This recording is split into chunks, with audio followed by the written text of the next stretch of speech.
Vision is an important topic in Pillars because without vision, people perish. And as leaders, God gives us a vision for His calling and what He has asked us to do for the kingdom. But vision always brings at least one challenge with it. And that's the challenge of provision. How will God supply what I need to carry forward with this vision?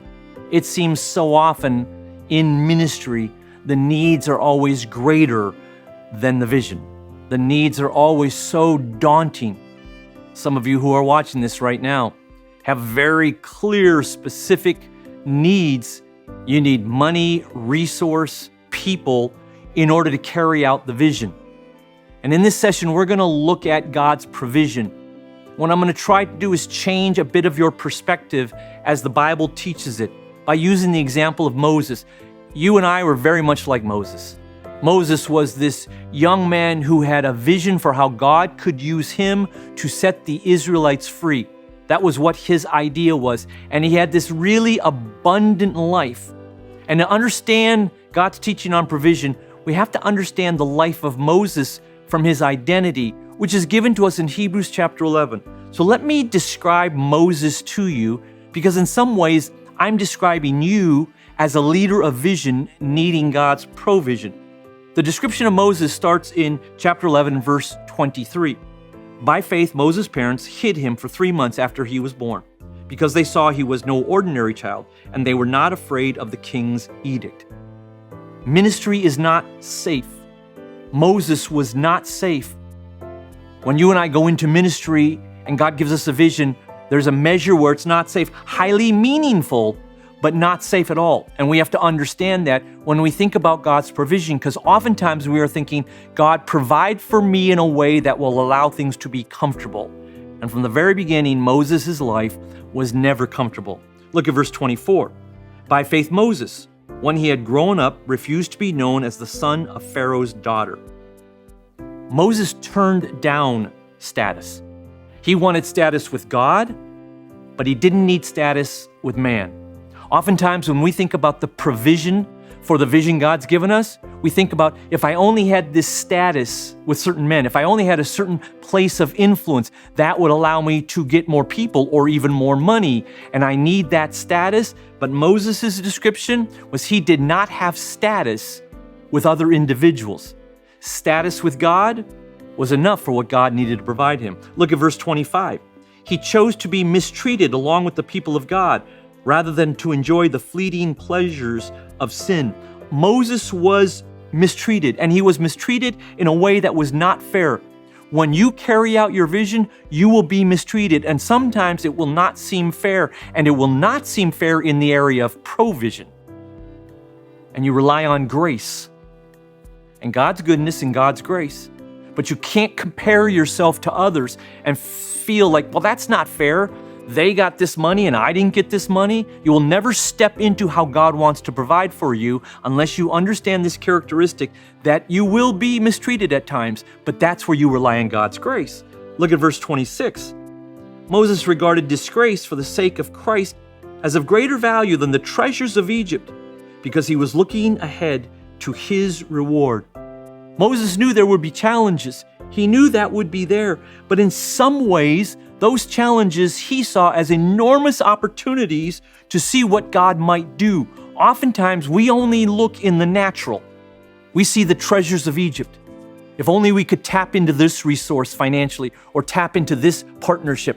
And we look in the natural. Moses had this capacity by faith to know, I'm going to face challenges, but there's a greater reward I will get with Christ as I depend on how Christ will provide for me. Look at verse 27. By faith, Moses left Egypt, not fearing the king's anger. He persevered because he saw him who is invisible. When Moses left Egypt, he didn't know what was going to happen. There was a mystery, but he didn't have fear. I discover for many young leaders especially, when it comes to God providing so that we can carry out his vision, there's this dark cloud of fear that can hover over us. Moses persevered, which is what it does take. He had this strength because he had a connection to God who is invisible, and yet that's where his dependency was on. Do you see what this characteristic of Moses is doing? It's setting us up in a different realm of identity so that we do not default to the world's way of seeing how we can get the resources we need for what God has called us to do. Paul said in Romans 12, do not conform to the pattern of this world. Do not be thinking the way society thinks when it talks about resource provision, but be transformed by the renewing of your mind. God has a different way to position yourself where he will provide for your vision. Look at this other characteristic in verse 28 of Hebrews 11. By faith, Moses kept the Passover and the application of the blood so that the destroyer of the firstborn would not touch the firstborn of Israel. Try to picture that moment. It had to be frightening. There's a sacrifice, blood over doorposts, death. When you are in ministry, there are frightening moments. It's hard to make sense of what's going on. And oftentimes those frightening moments happen when we are in need of resources for what God has called us to do, and we don't know how it's going to happen. And Moses continued to honor God. He stayed true to the plan that God had given, believing that God would come through. One of the greatest challenges of faith we have is to stay true to the plan that God has given, believing he will come through even when it's frightening. We are repositioned when it comes to how we see and understand God's provision. Look at the last characteristic in verse 29 of Hebrews 11. By faith, the people passed through the Red Sea as on dry land, but when the Egyptians tried to do, they were drowned. Moses saw the supernatural provision of God. He saw what would take place. The Egyptians, they were drowned, but the Israelites were led by God into freedom. And God provided for Moses everything Moses needed for his vision to be fulfilled. He didn't provide it necessarily in the way that Moses thought it would be provided or when it would be provided. Do you see how we're like Moses? We're in that same situation where we have this vision and we want to carry it forth, but we need resources for that vision. How does God provide? And the story of Moses gives us a very honest contrast, because if we're really honest with ourselves, most of us want to be like Moses, but only in the palace. We want to be like Moses in the palace, because if you think, if I just had the palace, in the palace, Moses had all power. His words were the commands of thousands of slaves. He had all resource. He had all the money he could ever want to do whatever he needed to do. He had all the position. He had all the influence. We look at Moses in the palace in Egypt, who at that time had the vision, set the Israelites free. And we go, if I just had the power and the authority and the resource, if I had that, then I could fulfill the vision God's given to me. But look at the story of Moses, and what you discover is in the palace, Moses failed. With all the power, and all the money, all the resource, he tried, right there. He tried to rescue just one Israelite, and he failed. And God is asking us to make this shift in our thinking about how God provides. Moses had to go from the palace to the promised land, where the ultimate vision of God was fulfilled. We have to go from the palace to the promised land. We have to move out of, if I could just get the authority, the power, the money, then I'll do the vision that God's given me to do. We have the wrong idea. Moses had the wrong idea, so then God led him through a process. He led him through a pathway that's recorded for us in Exodus chapter 3, from which we learn as leaders, here's how God's provision comes, and here's what's important for us to position ourselves for. It begins in Exodus chapter 3. As you know the story, Moses goes off to the wilderness. He feels like a complete failure. He now has nothing, and yet God has still given him a vision, and God is still working with him. And God confronts Moses in Exodus chapter 3, verse 11, and comes to him and says, I want you to fulfill the vision. And here's how Moses responds. But Moses said to God, who am I that I should go to Pharaoh and bring the Israelites out of Egypt? And God answers, I will be with you. Moses understandably goes, I tried and I failed. Who am I to do this? And you and I sometimes have that same thought. Who am I to do this? I tried, maybe I failed. We look at what God's asked us to do, and it is beyond our capacity. And the first resource that God gives Moses, which is the most important one, is the resource of his presence. God does not try to encourage Moses. God does not try to build Moses' self-esteem. He says these one phrase to him, I will be with you. Too often times, we are looking for natural provision that we don't start here. The most important resource I need to fulfill the vision that God has given me is his presence. And when I have his presence, everything else will sort itself out. This becomes very important for our position, our mindset, and our faith when we are believing for the resources we need. The first place is we need him and his presence. But it's not done yet. God and Moses are kind of having this back and forth conversation. Moses comes back to God again in verse 13, and he protested. If I go to the people of Israel and tell them, the God of your ancestors has sent me to you, they will ask me, what is his name? Then what should I tell them? And God replied to Moses, I am who I am. Say this to the people of Israel, I am has sent me to you. Moses now raises the question of authority. I need the resource of authority. If I go to the Israelites, I have no authority with them. I failed before. I'm no longer in the palace. I have no authority. What do I do? And God responds very clearly. You say, I am who I am has sent you. You are given an authority because of the I am God. And that's the second level of provision that comes to us. It's not just his presence, but there's an authority that he gives us spiritually that we carry, labeled in this name, I am, which is a very unusual name. But honestly, the name I am, it answers every question we have about God's resource. God, who's going to pay these bills? I am. God, while I'm busy serving you, who's going to take care of my family? I am. Every question you have around resource. God, how am I going to find the right people? I am. He answers with an I am. He is right there with you. He is your resource first and foremost. And this is what he's teaching Moses. Moses will need food. Moses will need water. Moses will need leadership. None of that comes until Moses understands, I'll be with you, and I am the I am God. The conversation still continues in Exodus chapter 4, verse 1. Moses answered, what if they do not believe me or listen to me and say, the Lord did not appear to you? Then the Lord said to him, what is that in your hand? A staff, he replied. And the Lord said, throw it on the ground.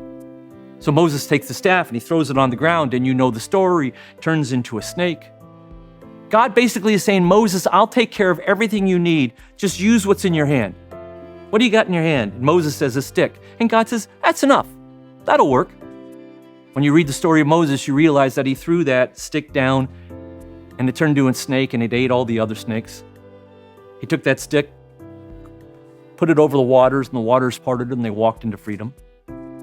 When it comes to trusting God for resource, God does not begin by saying, look out there and what would you like? He begins by saying, what's in your hand? Start with what's in your hand. Oh, you got a few bread and a few fishes? Okay, start there. That's enough. Whatever God has given you to start with, that's enough. Because a lot of times what happens in ministry is when we have great vision, which is fantastic, we need great provision for that vision, and we're paralyzed. Until I get that large money amount, until I get the right kind of leaders, and we never take the first step of faith. So Jesus says, listen, take a look what I've already given you.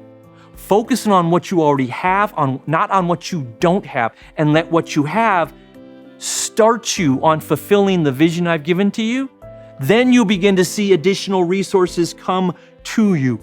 Moses comes back to God again, and he looks at his limitations. He says, but I stutter, I can't speak. And in verse 14 of Exodus 4, God says, Aaron is on his way to meet you and will be glad to see you. He's saying, Moses, I'm going to give you the provision of people. You don't have to do this alone. Sometimes in ministry, especially as leaders, we feel all alone. And we carry the weight of that. And when we think of God's resource, we are usually thinking not in terms of people, but in terms of program or finance or buildings. And again, the priority, God says, I will be with you. I will give you my authority. And I will give you people. God hasn't talked to Moses anything about food or water or logistics. He's talked about himself and people. Aaron, who will be glad to see you. One of the most important verses in the Bible for us as leaders when it comes to the resources we need is pray the Lord of the harvest to send forth workers. And you pray for your Aaron, and God delivers that. We oftentimes think, wow, if I was just in the palace, then I'd have all the servants, all the slaves, all the money, all the authority. That's what I want. And if you're honest, as you're listening to me, you know sometimes you have fallen to that mindset. And God's provision for his vision isn't some secret key to unlocking millions of dollars for you.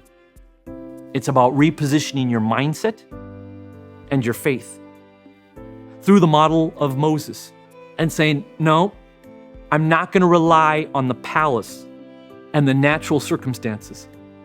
I'm going to go through the crossway and I'm going to get to the promised land.